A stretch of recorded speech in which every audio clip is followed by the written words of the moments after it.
bien comprendre l'idée.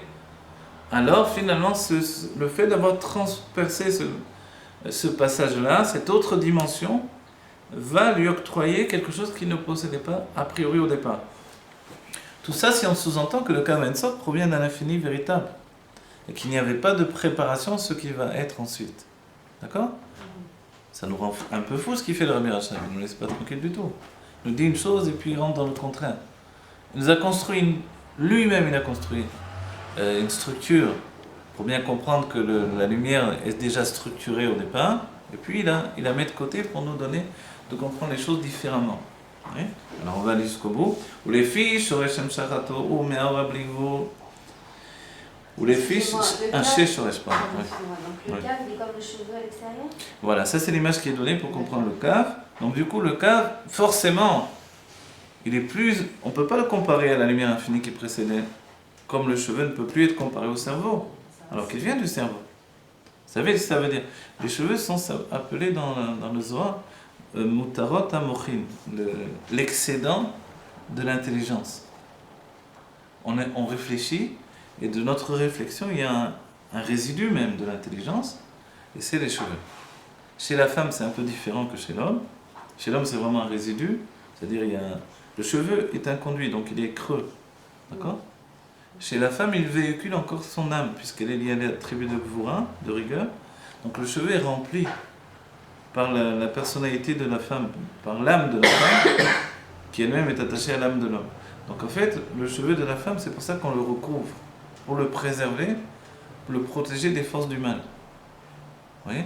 Parce qu'autrement, les forces du mal se vitalisent des cheveux d'une femme. Donc c'est la raison pour laquelle la femme doit couvrir ses cheveux. Mais chez l'homme, le cheveu, c'est juste un résidu. Ce qu'il a de mieux à faire, c'est les couper. Il y a seulement, comme dans des cas particuliers, un homme devient nazir et qu'il offre ses cheveux à Dieu, où le cheveu devient kadosh. Et l'exemple qu'on a dans les dernières générations, c'est le Rogatchover, celui qui a donné, un grand génie qui a donné la smicha au rabbi. Le Rogatchover, quand il coupait ses cheveux, il était nazir, alors il avait mal. Ça lui faisait mal. C'est quoi nazir? Nazir, c'est quelqu'un qui se retire il fait vœu de ne plus boire de vin, ne plus s'approcher de raisin, etc. Et dans ce vœu-là, voilà, il laisse pousser ses cheveux. Oui. Un tel le cheveu alors. Le cheveu, c'est pas une chose comme ça. C'est pour ça le rabbi dit que la raison pour laquelle une femme se coupe les cheveux, c'est pas pour la snio. Parce que qui a dit que c'était pas de sa loi d'avoir des cheveux sur la tête? Oui. Et celui qui en a moins, que ça veut dire? C'est lui qui réfléchit moins.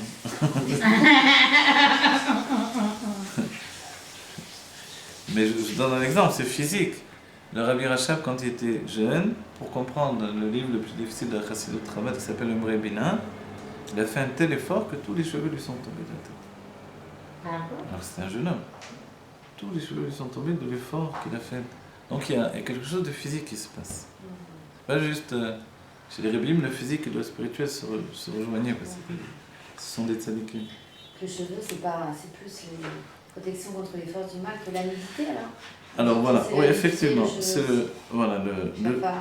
Le le cheveu, quand on dit la nudité, c'est la nudité de l'âme, pas la nudité du cheveu lui-même, si vous voulez.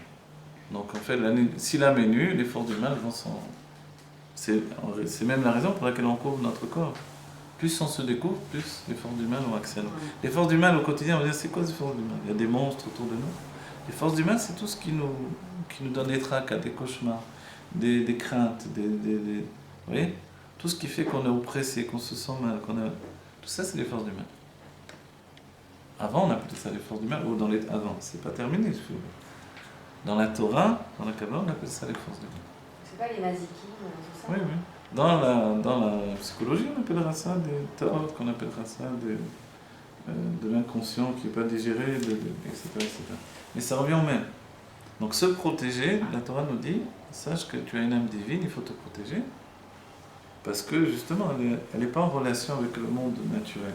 Et le monde naturel vient attaquer l'âme divine. Alors on va pas tarder à terminer cette première ordre du Mahama. Donc on reprend. וזה אור על פי שיטת המשכת הקו הוא מאור האינסוף ממש. על כן צריך להבין, צריך להיות הצמצום לגבי הקו, הוא גם כן מבחינת סילוק והתעלמות לגבי, רק שהמשכת הקו הוא על ידי שהאור חזר והאיר וכולי, ולפי ששורש המשכתו הוא מהאור הבלי גבול, שחזר והאיר, הנה אגם דאופן המשכתו הוא בדרך דילוג הצמצום, וכמו המשכת השערות דרך הפסק הגולגולת.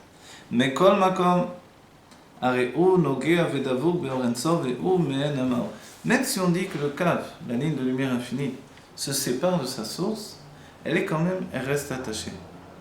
Au Maor, elle reste attachée. C'est-à-dire le chidouche du cave, c'est lui qui va structurer ce qui s'appelle l'endroit. L'espace. L'espace est fait de haut et de bas. Or, quand on dit que tout est dans un chalal apanouï, un lieu infini, vous voyez, de lumière infinie, forcément il n'y a ni commencement ni fin. Donc, où se trouve la tête, où se trouvent les pieds? Qui nous dit que notre monde est plus bas que le monde de Hatzilut? Rien ne peut le dire dans ce cas-là. Oui. Mais quand on dit que le cave a pénétré depuis le commencement, donc à l'image d'un cheveu qui sort du crâne, bon là c'est sens inverse, il rentre vers l'intérieur. Mais dès que l'on dit qu'il a pénétré à partir d'un endroit spirituel, et qu'il n'a pas été jusqu'au bout, il n'a pas rejoint l'autre côté du Chalal Apanouï, du cercle, forcément il a créé un espace avec une tête et des pieds. La tête c'est le commencement, l'endroit où il a commencé à pénétrer, et les pieds c'est l'endroit où il n'a pas terminé, où il s'est voilé en réalité. Il est voilé par le monde de Hatzilut lui-même. Donc en fait, dès le moment où il ne continue pas, il installe que cet endroit-là est déconnecté, parce qu'éloigné de la source de lumière d'où provient le cave. Vous avez compris? Donc ça va donner le haut et le bas. Et c'est ce qui va créer une hiérarchie des mondes et un système de haut et de bas spirituel. D'accord? Proche du Or Ensof, loin du Or Ensof. Pour les Igoulim, l'autre anaga, l'autre comportement divin, l'autre structure divine, ça va être le contraire. Celui qui est le plus le contraire, ou d'un certain point de vue... Ah oui, non. Il faut donner un autre élément. Après, quand il va y avoir des vêtements qui vont venir s'habiller sur le cave, celui qui sera plus proche du cave sera aussi plus élevé. D'accord? Donc le plus intérieur, le plus proche du cave Ensof, de la ligne de lumière infinie, sera le plus élevé. Dans les Igoulim, le plus extérieur sera le plus élevé. Pourquoi dans les Igoulim, le plus extérieur sera le plus élevé? Parce que aussi, comme le cave, il est plus proche de la source. Vous voyez? Donc le haut du cave et le haut des Igoulim correspondent l'un à l'autre, puisque c'est le cave qui a apporté les Igoulim. À l'image d'une pierre que je jette dans l'eau, ça fait des cercles autour de la pierre. D'accord? Voilà. כמו שכתוב מקום אחר שמאור אינסוף גם היה רבה בדרך דילוג היא למעלה בין הרוב מהמשכה דסדר השתלשלות שבסדר והדרגה עם היות שזהו עצמות הרוב. Donc en fait, comme il est rapporté dans un autre endroit, que dans le Or Ensof, même quand on dit qu'il y a une Ehara, le Kav Ensof, qui vient Beder Dilou, qui vient par l'interruption, il a franchi l'espace du Tzimtzum. Le Tzimtzum, dans cet état d'esprit, il est aussi un endroit. D'accord? Il a franchi l'espace du Tzimtzum ou l'action du Tzimtzum, donc le voilement. Dans ce cas-là, même s'il est maintenant, il n'est pas comme l'infini qui précédait, quand même il porte en lui l'infini, vous voyez? Donc une éhara, une lueur de l'infini, c'est aussi de l'infini.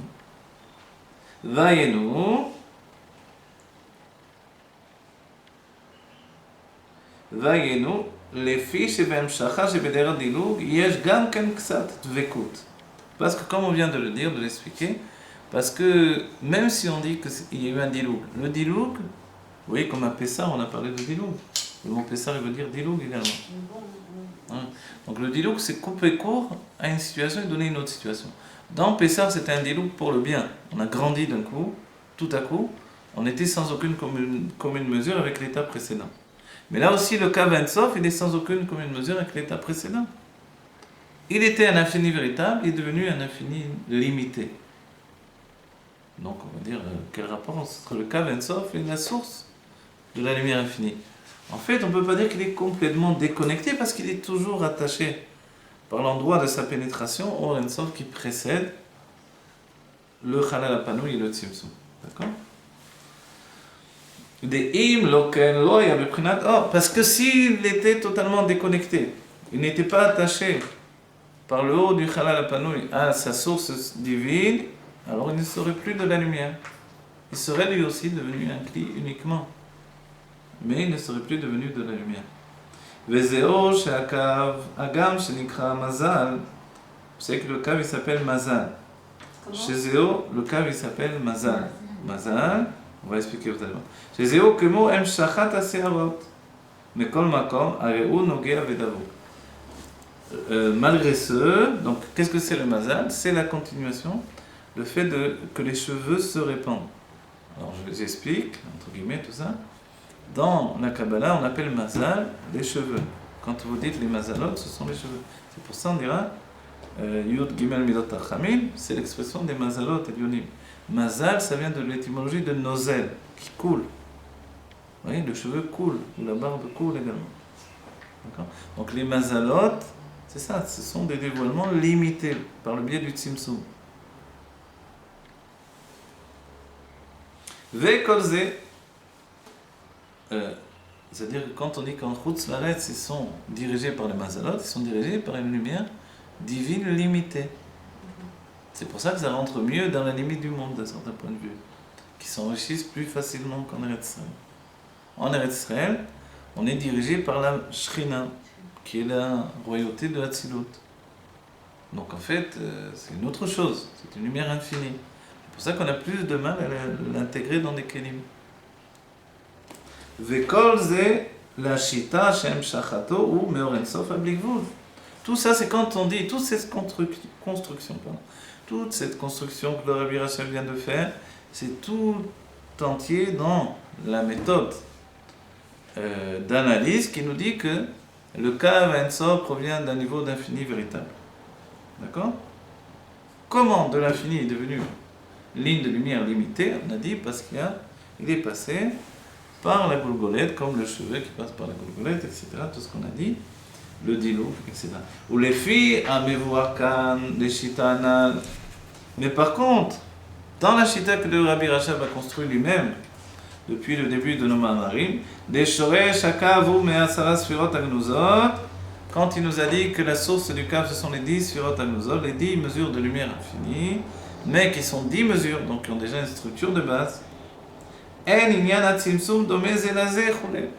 Le sujet du tzimtzum, ça ne ressemble pas du tout maintenant. On n'a presque plus besoin du tzimtzum pour expliquer la limite qui existe dans le Kav Ein Sof. Pourquoi? C'est simple, la limite du Kav Ein Sof provient des Sfirot Agnuzot. Comme il y a déjà 10 Sfirot qui sont Gnuzot, dans le Kav il y a aussi des Sfirot. Deat tzimtzum shaya b'Or Ein Sof ou beprinat siluk veitalmut legamre. Le tzimtzum qui était dans la lumière infinie, dans le Or Ein Sof, alors il est dans un niveau de siluk veitalmut legamre. Il est dans un niveau de retrait absolu. Quand on parle du tzimtzum dans le Or Ein Sof, c'est quoi le tzimtzum dans le Or Ein Sof? C'est le tzimtzum dans ceux qui remplissaient le Chalal HaPanouï, vous n'oubliez pas. Donc ce tzimtzum-là, il a été total, de manière à ce que la lumière infinie n'apparaisse plus. Sinon, les kelim n'auraient jamais pu exister. Par contre, dans le tzimtzum qui s'est fait, dans le shoresh ou makor hakav, dans la source du kav, donc dans les Asara Sfirot Agnuzot, roulé, voilà. Et il va continuer dans le prochain épisode, dans la haute suivante, prochaine. Vous allez voir, on va découvrir qu'il y a 2 tzimtzum en fait. On a déjà vu ça, qu'il y avait deux tzimtzum. On l'a vu de manière extrêmement rapide, mais pas de manière. rapide. On n'a pas vu Vous vraiment. avez Simpson? Tzimtzum, c'est le voilement de la lumière infinie pour que l'on puisse exister. Comme le maître qui va retirer tout son savoir pour donner à l'élève d'exister. On fait juste le kitsur, peut-être. Kitsur. Veine mashmaut ha'etz chaim legilu yakav gam mibli sheitalem ha'or legamre. Donc ce qui découle de ce que dit le Etz Chaim, le fait qu'il puisse y avoir un dévoilement du Kav sans que la lumière ne s'efface totalement. Umuvan alpi anal שיש לקו שורש המיוחד בפני עצמו ואין 10 ספירות הגנוזות. Nous, on comprend, d'après ce que nous avons étudié auparavant, que le cave, il a une racine, une source. C'est les 10 ספירות הגנוזות. ורק כשהיה גילוי אור האינסוף, לא היו ניכרים. C'est juste que ces 10 ספירות הגנוזות, elles n'apparaissaient pas tant que la lumière infinie apparaissait. Vous voyez tout à coup ce que l'on vient de découvrir quand même, dans la structure de ce qu'on a construit du début, c'est qu'on n'avait pas pensé qu'il y avait une nécessité, ou tout au moins un effet du Tzimtzum sur les 10 Sfirot HaGnuzot. Mais ici on découvre dans cette optique-là que s'il n'y avait pas eu le Tzimtzum, il n'y aurait pas eu de 10 Sfirot HaGnuzot non plus. Et pourtant les 10 Sfirot HaGnuzot sont une finalité de la Shara, de l'évaluation de Dieu. C'est l'élévation de la volonté divine. Et elles-mêmes vont entraîner le Tzimtzum. Mais finalement, les choses ne sont pas si simples. Imken aya maspik sheitalem rak haor ha'ensof. Vous voyez? Donc s'il n'y avait pas... s'il fallait faire une différenciation entre la lumière du cave, la lumière qui provient des 10 Sfirot HaGnuzot, mais qu'on ne parle pas des 10 Sfirot HaGnuzot, et qu'on dit qu'il y avait un Or Pashut, une lumière infinie, donc finalement il suffisait de faire une différenciation entre la lumière infinie et la lumière des 10 Sfirot HaGnuzot du cave. Dans le cave, il n'y aurait pas eu de Tzimtzum, puisque déjà tout était en place, d'accord? Ou alors le Tzimtzum du cave n'aurait pas été total, il aurait été partiel, ou il aurait occasionné que le cave apparaisse avec sa limite. Mais par contre, on conçoit la nécessité d'un tzimtzum, d'un retrait, d'un voile total pour les sphirot, non, pour ce qui précède les sphirot par contre, pardon, le niveau d'infini absolu. Ve'atirut shezeo bishvil itavot hakelim, une explication comme on l'a dit, c'est pour que les kelim puissent apparaître. Et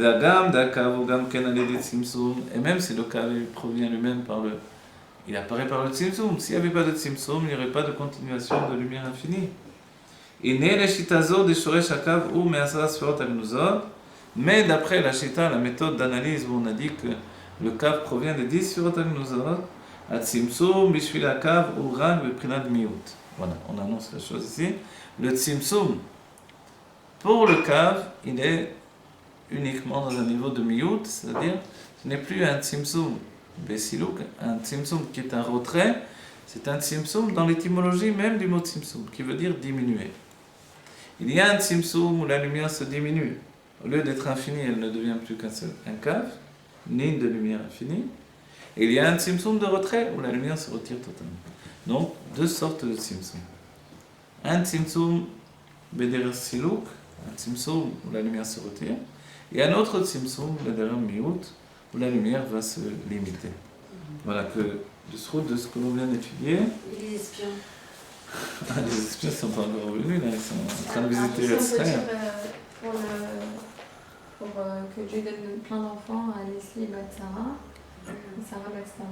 Voilà, plein d'enfants de Leslie Batsara et Sarah Batsara, et que la dame qui est dans le coma, elle revienne très très vite, retrouver ses enfants, et voilà, que le Meler Mashiach se dévoile Teref Mian Mamash, et que l'on sorte de notre enfermement personnel, voilà, que nous-mêmes on comprenne qu'il y a des choses qui ont besoin nous demandent de nous retirer totalement, tandis que pour d'autres choses on doit également savoir faire la part des choses.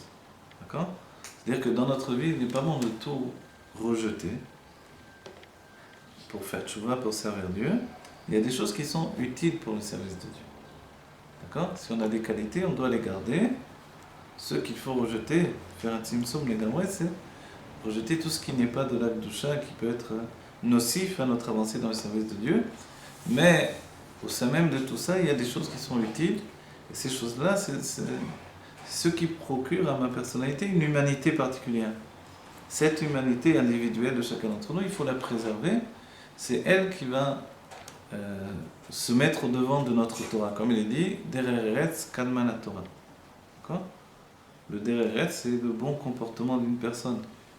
Donc ce qu'il y a de bon au-devant de nous, c'est justement cette humanité vivante et qui se donne dans le service de Dieu comme un keli, un réceptacle pour exprimer le divin qui lui est totalement infini. Voilà, que vite on a Géoula Mitiva Shlema, avec le Rabbi Melech Mashiach, que l'on soit heureux, véritablement, que l'on voie de nos yeux le retour de tous les enfants d'Israël, qui a commencé, mais que l'on voie vraiment la finalité de tout ça, même ceux qui ne savent pas qu'ils sont juifs, que l'on voie de nos yeux le Beth Amikdash descendre du ciel, que l'on voie de nos yeux le Melech Mashiach qui diffuse la Torah Chadasha Mititetse, qui a commencé par le biais de la Chassidut, et là on est en plein dedans, par l'étude du Ma'amarim du Henbet. Voilà, que l'on puisse étudier avec le Rabbi Rachab dans la Géoula Mitiva Shlema, que nous-mêmes on sort de toutes nos limites et que l'on accède à notre véritable intelligence qui nous a été donnée pour comprendre Dieu. Voilà. Teref Umen Mamash, beaucoup de bonheur et de réussite à chacun d'entre nous. Teref Umen Mamash. Merci beaucoup. Je t'aime.